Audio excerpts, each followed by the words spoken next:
महाराष्ट्र में तेजी से बदलते सियासी घटनाक्रम में एकनाथ शिंदे गुट के 37 बागी विधायकों ने राज्यपाल भगत सिंह कोश्यारी को पत्र लिखकर असली शिवसेना होने के साथ 2/3 बहुमत का दावा किया है। इससे पहले सुबह तक बातचीत और वापसी की अपील कर रही शिवसेना ने शाम को 12 और रात में शिंदे गुट के पत्र के बाद सभी 37 बागियों को अयोग्य ठहराने के लिए विधानसभा उपाध्यक्ष नरहरि झिरवाल को पत्र लिख दिया। उधर बागी विधायकों ने बृहस्पतिवार को एकनाथ शिंदे को नेता घोषित कर 46 विधायकों के समर्थन का दावा किया। इनमें 9 निर्दलीय हैं। वहीं सीएम उद्धव ठाकरे के पक्ष में महज 13 विधायक ही रह गए हैं। एक दिन पहले बागियों को 24 घंटे में वापसी का अल्टीमेटम देने वाले शिवसेना प्रवक्ता संजय राउत की सुर बदल गए। उन्होंने कहा कि यदि विधायक चाहते हैं तो पार्टी महाविकास अघाड़ी सरकार से बाहर आ सकती है, पर विधायकों को मुंबई आकर अपनी बात रखनी होगी। जवाब में शिंदे गुट ने साफ कर दिया, ठाकरे इस्तीफा देकर सरकार से बाहर आए तभी किसी तरह की कोई बातचीत हो सकती है।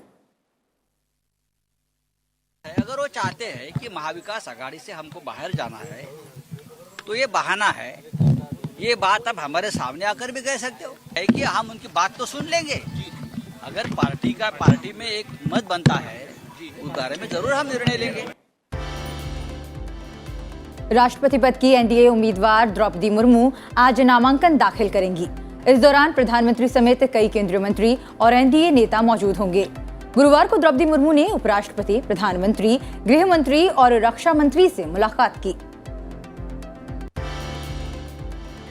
प्रधानमंत्री नरेंद्र मोदी ने द्रौपदी मुर्मू को राष्ट्रपति पद की उम्मीदवारी मिलने पर मिल रहे समर्थन पर प्रसन्नता व्यक्त करते हुए ट्वीट किया है। उन्होंने कहा है कि उनके राष्ट्रपति पद के नामांकन को भारत के हर वर्ग का समर्थन मिल रहा है। उनकी सतह से जुड़ी समस्याओं को लेकर समझ और भारत के विकास को लेकर दृष्टि अद्भुत है। आज से राष्ट्रमंडल शिखर सम्मेलन की शुरुआत हो रही है। इसके एजेंडे पर गुरुवार को विदेश मंत्री एस जयशंकर ने रवांडा के अपने समकक्ष विंसेंट बिरुटा के साथ चर्चा की। साथ ही क्षेत्रीय घटनाक्रम पर विचारों का आदान प्रदान भी किया। लोकसभा अध्यक्ष ओम बिरला ने जयपुर में अर्जुन कला संग्रहालय की ओर से आयोजित कार्यक्रम में चित्रकारों को अर्जुन कला अवार्ड से सम्मानित किया। उन्होंने अर्जुन प्रजापति के कामों की सराहना भी की। अंतरिक्ष के क्षेत्र में गुरुवार को भारत को एक और कामयाबी हासिल हुई। संचार उपग्रह GSAT-24 का दक्षिण अफ्रीका में फ्रेंच गुयाना के कोरू से सफल प्रक्षेपण कर दिया गया। इसरो ने इसका निर्माण अपनी वाणिज्यिक शाखा न्यू स्पेस इंडिया लिमिटेड के लिए किया था। डायरेक्ट टू होम सेवा प्रदाता कंपनी टाटा प्ले इस उपग्रह की पूरी क्षमता का इस्तेमाल करेगी। NSIL ने टाटा प्ले को ये क्षमता लीज पर दी है। ये भारत का पहला मांग आधारित संचार उपग्रह है। और अब नजर डालते हैं देश के विभिन्न राज्यों से आ रही खबरों पर। उत्तर प्रदेश के पीलीभीत जिले में भीषण सड़क हादसे में 11 लोगों की मौत हो गई और करीब 7 लोग घायल हुए हैं। राष्ट्रपति, उपराष्ट्रपति, प्रधानमंत्री और लोकसभा अध्यक्ष ने इस घटना पर दुख जताया। मुख्यमंत्री योगी आदित्यनाथ ने मृतकों के आश्रितों को 2-2 लाख रुपए और घायलों को 50-50 हजार रुपए की आर्थिक सहायता प्रदान किए जाने के निर्देश दिए। लोकसभा अध्यक्ष ने दुख प्रकट करते हुए ट्वीट किया है कि उत्तर प्रदेश के पीलीभीत में दर्दनाक सड़क हादसे में एक परिवार के सदस्यों सहित कई श्रद्धालुओं की मृत्यु अत्यंत हृदयविदारक है। ईश्वर दिवंगत आत्माओं को शांति प्रदान करे और पीड़ित परिजनों को इस आघात को सहन करने का साहस दे। लोकसभा अध्यक्ष ने पीड़ित परिजनों के लिए संवेदनाएं व्यक्त की।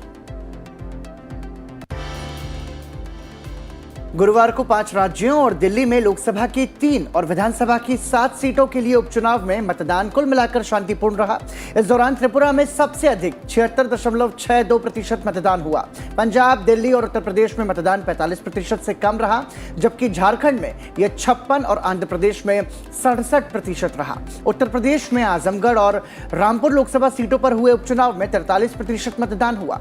दिल्ली की राजेंद्र नगर विधानसभा सीट पर 2020 के चुनाव में हुए जो मतदान है वो 58.27% रहा और ये इससे भी कम रहा है। असम में बाढ़ की गंभीर स्थिति पर केंद्र सरकार लगातार निगरानी कर रही है और इस चुनौती से निपटने के लिए हर संभव सहायता प्रदान करने के लिए राज्य सरकार के साथ मिलकर काम कर रही है। सैलाब से 54 लाख से ज्यादा लोग प्रभावित हैं। राज्य में मई के मध्य में आई बाढ़ के कारण मरने वालों की संख्या अब 107 हो गई है। राज्य के 36 में से 32 जिलों का बड़ा हिस्सा पानी में डूबा हुआ है। एनडीआरएफ, एसडीआरएफ और अन्य एजेंसियों ने राज्य भर में 276 नावों की मदद से कुल 3,658 लोगों को सुरक्षित स्थानों पर पहुंचाया। प्रभावितों की मदद के लिए वायुसेना ने 250 से अधिक उड़ानें भरी।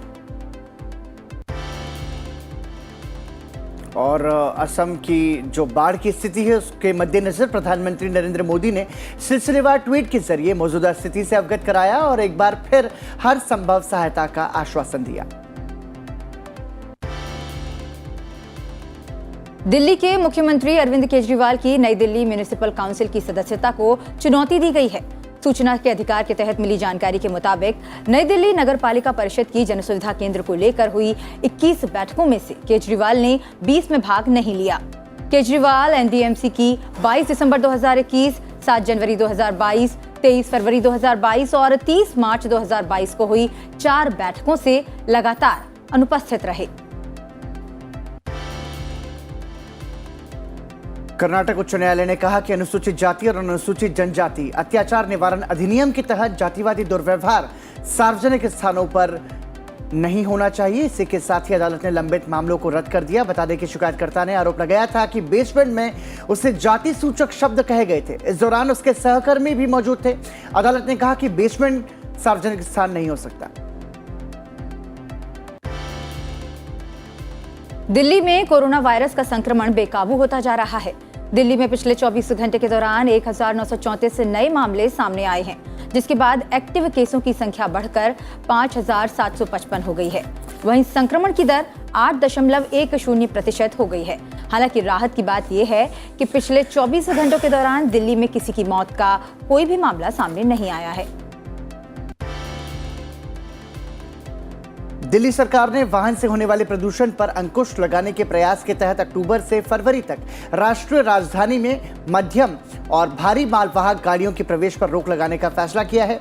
हालांकि उन्होंने कहा कि सब्जियां, फल, अनाज, दूध ऐसी अन्य जरूरी चीजें ढोने वाले वाहनों को राष्ट्रीय राजधानी में आने जाने की अनुमति होगी। और आइए अब आगे बढ़ते हैं और नजर डालते हैं अंतर्राष्ट्रीय सुर्खियों पर। 2 दिवसीय ब्रिक्स सम्मेलन का आज दूसरा दिन है। पहले दिन की तरह दूसरे दिन भी प्रधानमंत्री नरेंद्र मोदी इस सम्मेलन में शिरकत करेंगे। दूसरे दिन अतिथि देशों के साथ वैश्विक विकास पर एक उच्च स्तरीय बातचीत होगी। आपको बता दें कि राष्ट्रपति शी जिनपिंग के निमंत्रण पर प्रधानमंत्री 23-24 जून को आभासी प्रारूप में चीन द्वारा आयोजित 14वें ब्रिक्स शिखर सम्मेलन में भाग ले रहे हैं। इससे पहले ब्रिक्स सम्मेलन के पहले दिन प्रधानमंत्री नरेंद्र मोदी ने ब्रिक्स नेताओं से कोविड पश्चात अर्थव्यवस्था के पुनर्निर्माण में सहयोग बढ़ाने की अपील की। उन्होंने ब्रिक्स नेताओं के वर्चुअल शिखर सम्मेलन के उद्घाटन सत्र को संबोधित किया। 2 दिनों के इस वर्चुअल शिखर सम्मेलन में प्रधानमंत्री नरेंद्र मोदी के अलावा रूस के राष्ट्रपति व्लादिमीर पुतिन, चीन के राष्ट्रपति शी जिनपिंग, दक्षिण अफ्रीका के राष्ट्रपति सिरिल रामफोसा और ब्राजील के राष्ट्रपति जायर बोल्सोनारो मौजूद थे। सम्मेलन की थीम वैश्विक विकास के नए दौर के लिए उच्च गुणवत्ता की ब्रिक्स भागीदारी को बढ़ावा। ब्रिक्स देशों में ब्राजील, रूस, भारत, चीन और दक्षिण अफ्रीका शामिल हैं। वैश्विक स्तर पर महामारी का प्रकोप पहले की तुलना में कम हुआ है, लेकिन इसके अनेक दुष्प्रभाव अभी भी वैश्विक अर्थव्यवस्था में दिखाई दे रहे हैं। वैश्विक अर्थव्यवस्था की गवर्नेंस के बारे में हम ब्रिक्स सदस्य देशों का नजरिया काफी समान रहा है और इसलिए हमारा आपसी सहयोग वैश्विक पोस्ट कोविड रिकवरी में उपयोगी योगदान दे सकता है। प्रधानमंत्री नरेंद्र मोदी ने गुरुवार को ताइवान की मैन्युफैक्चरिंग रिंग कंपनी फॉक्सकॉन के चेयरमैन यांग लियू से मुलाकात की और देश में कंपनी की इलेक्ट्रॉनिक्स मैन्युफैक्चरिंग रिंग योजनाओं की सराहना की। प्रधानमंत्री ने एक ट्वीट में कहा, मैं सेमीकंडक्टर्स सहित भारत में इलेक्ट्रॉनिक्स विनिर्माण क्षमता के विस्तार की उनकी योजनाओं का स्वागत करता हूं। ईवी निर्माण के लिए हमारा जोर नेट जीरो एनिमेशन की हमारी प्रतिबद्धता के अनुरूप है। आपको बता दें कि ताइवान की कंपनी भारत में एक इलेक्ट्रिक वाहन निर्माण संयंत्र स्थापित करने की योजना बना रही है। अफगानिस्तान में बुधवार के बाद गुरुवार को एक बार फिर भूकंप के झटके महसूस किए गए।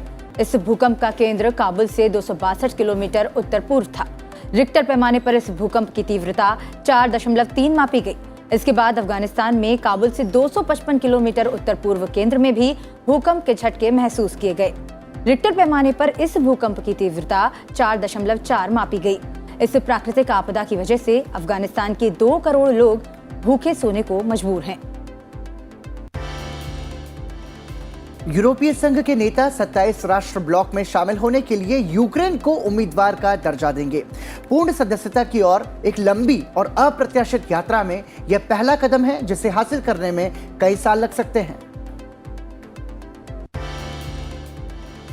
रूस से भारत के कच्चे तेल का आयात अप्रैल के बाद से 50 गुना से ज्यादा बढ़ गया है।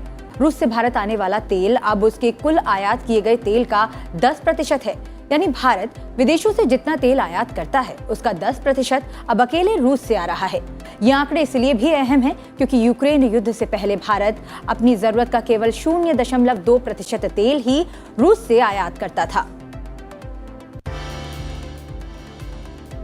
पाकिस्तान की आर्थिक हालत बेहद खराब हो गई है। पाकिस्तान सरकार के मंत्री शरी रहमान के मुताबिक वो अपना बजट तक अपनी मर्जी से तैयार नहीं कर सकते। अब उनके पास बजट तैयार करने में इंटरनेशनल मॉनेटरी फंड की शर्तों को स्वीकार करने के अलावा कोई और विकल्प नहीं बचा है।